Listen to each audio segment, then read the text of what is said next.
Let's go back to June 25th, 2009. The world gets this piece of news that, well, it just seems impossible. The king of pop was dead. But in the years since, a whole other story has grown. A story about secret escapes, hidden clues, and a death that was all just an illusion. So today, we're doing way more than just revisiting the death of Michael Jackson. We're going to use this case as a guide, really, to understand the anatomy of a modern conspiracy theory. How and why these stories grab hold of us. We'll look at the official record, weigh it against the folklore, and explore the whole psychological setup that makes a myth sometimes feel more real than the truth. Our investigation starts right now. And we're going to start with this really raw, powerful statement from Michael's own daughter, Paris.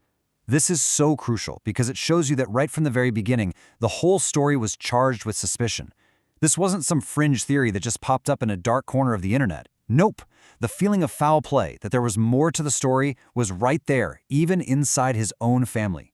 It just goes to show the official story, no matter how clear or well documented, was never going to be enough for everybody. So before we can even begin to understand the folklore, we have to get a handle on the facts. So, our investigation kicks off exactly where the official one did, inside a rented mansion in Holmby Hills, Los Angeles. To really get why the theories popped up later, we have to strip away all the noise, all the speculation, and just nail down the basic, documented facts of the case. These are the details that were figured out by paramedics, by law enforcement, and by forensic experts. This is the foundation that everything else, the legal case and the global conspiracy, is built on. And this document right here, this is ground zero. Case number 2009-04415, the official report from the LA County coroner. It's easy to just see it as a piece of paper, but this is the final authoritative word from a scientific and medical point of view. And this report is incredibly detailed. It's got everything from descriptions of the meds found at his bedside to a minute-by-minute timeline of the attempts to revive him. It's not a story or an opinion, it's just a clinical, cold record of how a life ended, based on the hard evidence of the human body. And buried in that clinical report is this absolutely catastrophic finding. The direct cause of death, if you strip away all the jargon, was an overdose of propofol. Now, what's really important here is to understand what propofol is and what it isn't. It is not a sleeping pill. It is a powerful, heavy-duty surgical anesthetic. They call it milk of amnesia, and it's used to knock patients out from major surgery. It is so potent, so dangerous, that it's only supposed to be used in a hospital by an anesthesiologist with the patient hooked up to all kinds of monitors. The fact that this was being used as a sleep aid in a private bedroom with none of that life-saving equipment, that is the central, shocking fact of this whole case. This one line from the coroner's report is maybe the most important of all. The chief medical examiner officially ruled the manner of death a homicide. Now, it's really critical to understand what that means in a legal sense. It doesn't automatically mean murder. Homicide is actually a neutral term. It just means that death was caused by another person. The coroner concluded that the evidence just didn't support the idea that Jackson gave himself the drug. So that means someone else administered the fatal dose. And that official ruling? It turned a tragic death into a full-blown criminal investigation and set the stage for a trial. Okay, so with the death officially a homicide, the investigation immediately zoomed in on the one person who admitted to giving him the drug, Jackson's personal physician, Dr. Conrad Murray. This is where we move from the world of forensic science into the courtroom, where the state of California tried to prove that a doctor's actions didn't just cross a line, they became criminally negligent, and that he alone was responsible for the death of the world's most famous entertainer. So how exactly did the prosecution build their case for involuntary manslaughter? Well, they had to prove these 4 specific things to the jury, one by one. First, that Dr. Murray, as Jackson's doctor, had a legal duty of care. That was the easy part. Second, they had to show he failed in that duty. And the prosecution argued he totally did, by giving him a dangerous anesthetic at home, without the right equipment, not keeping records, and even waiting to call 911. Third, and this is the key, that this failure wasn't just a simple mistake, but was criminally negligent. That means it was so reckless it showed a complete disregard for human life. And finally, that this specific negligence is what directly caused Michael Jackson's death. The entire trial was just about methodically proving each of these 4 points. And this was the result. On November 7, 2011, after a 6-week trial, the jury found Conrad Murray guilty. He was later sentenced to the maximum, 4 years in prison, and he ended up serving 2 before getting out on parole. So from a legal standpoint, the book was closed. A cause of death was found, a manner of death was ruled, a doctor was held responsible, a verdict was reached, and a sentence was served. The official story had its final period. But, for millions and millions of people all over the world, the story was far from over. In fact, for them, the real story, the one they chose to believe, was just getting started. The final word of the legal system did absolutely nothing to stop this powerful counter-narrative from rising up. So let's dive into how a closed legal case ballooned into this open-ended global conspiracy. And in the process, let's look at the first big trope of any great conspiracy theory. And this right here is the central question of our entire explainer. We've got a detailed autopsy, a homicide ruling, a criminal conviction. So why does this other story not only stick around, but actually thrive? This is where we make a hard pivot from the world of established facts into the world of speculation. And in doing that, we get to see exactly how the anatomy of a conspiracy works. See, it doesn't start with evidence. It starts with a motive so powerful that it makes the impossible seem, well, plausible.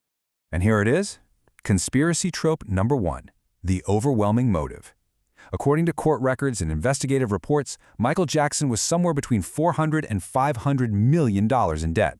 I mean, he was living a lifestyle that just blew past his income, spending something like $30 million more a year than he was making. That massive This Is It comeback tour? It wasn't just a passion project, it was a financial lifeline designed to pull him out of this huge debt spiral.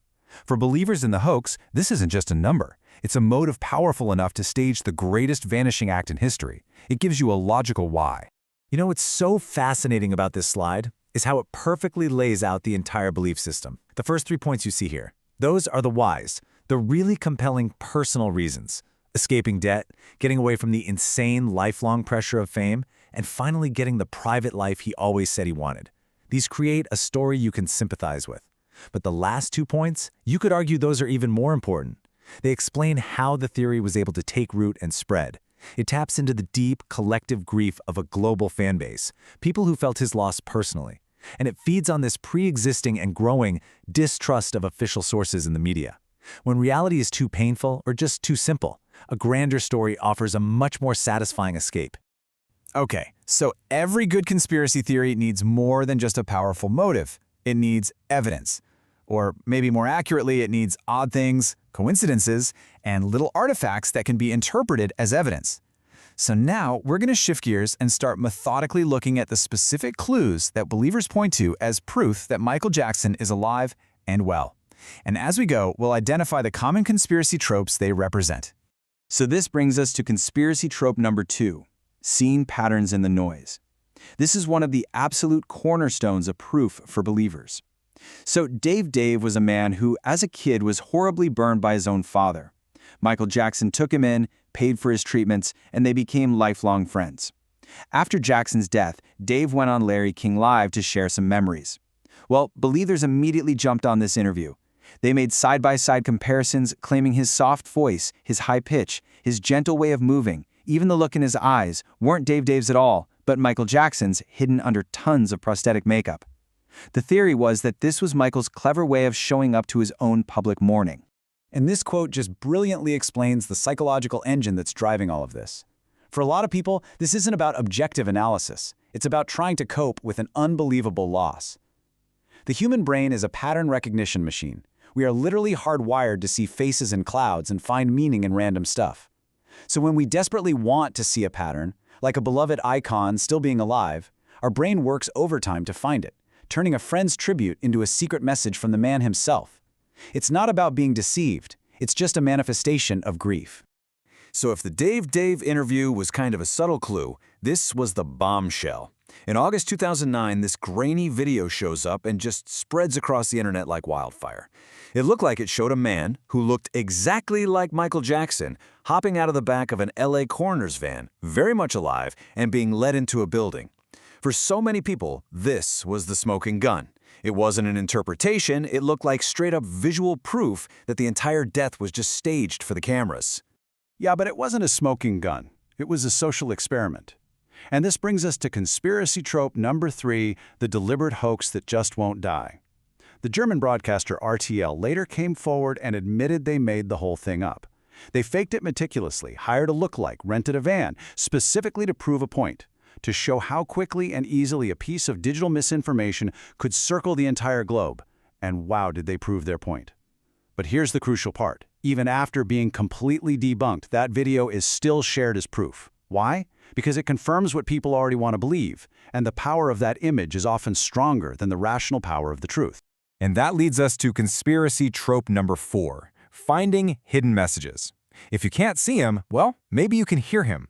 Believers have gone through every single piece of music released after his death looking for clues. The 2014 album titled Escape isn't seen as escape, but as escape, like a deliberate pun on him having escaped his old life. The old trick of backmasking, playing songs backward, has been used on tracks like This Is It to supposedly uncover hidden messages of survival. And then there's a song by his sister Janet, where some background vocals sound, to some people, undeniably like Michael's signature style. Each of these is presented as a breadcrumb, a little wink from beyond the grave. This really gets to the core of why these musical clues are so compelling.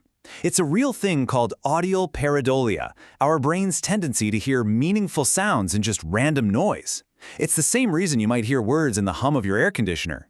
When someone tells you to listen for the phrase "I live on" in a garbled reverse audio track, your brain will actively try to find that pattern.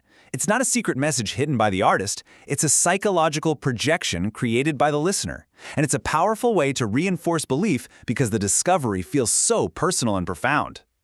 So we've traveled through 2 completely different worlds, right? The world of coroners, reports, court transcripts, and established verifiable facts, and then the world of internet forums, grainy videos, and hidden messages, the world of folklore. Now, for our final act, let's put these 2 stories side by side to really understand the full picture of how one of the biggest news stories of our lifetime also became one of its greatest myths. And here it is, laid out as clearly as you can get it. On one side, you've got the official record. It's clinical, it's legal, and it's final. It's a tragic story about addiction, medical negligence, and a life cut way too short.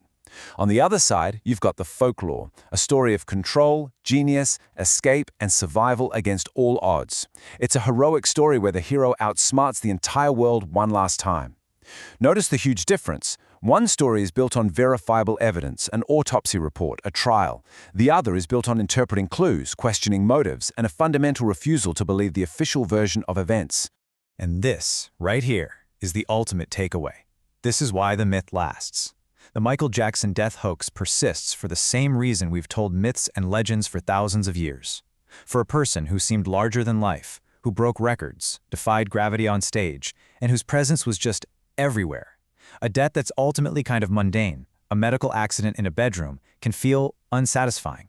It feels way too small for the size of the legend. But an elaborate conspiracy, a grand escape, a final act of illusion, that feels like a story worthy of the King of Pop. It's a story that lets the magic keep going, long after the man is gone. And that's the question we're left with. Michael Jackson lived his entire life as a master of illusion, constantly playing with how the public saw him, building a reality that often seemed to bend to his will. So maybe it's no surprise that in death, his legacy is doing the exact same thing, forcing us to constantly ask where the man ends and the myth begins. When we look at a star this huge, whose entire life was a spectacle, maybe the most unbelievable story of all is the simple, tragic truth.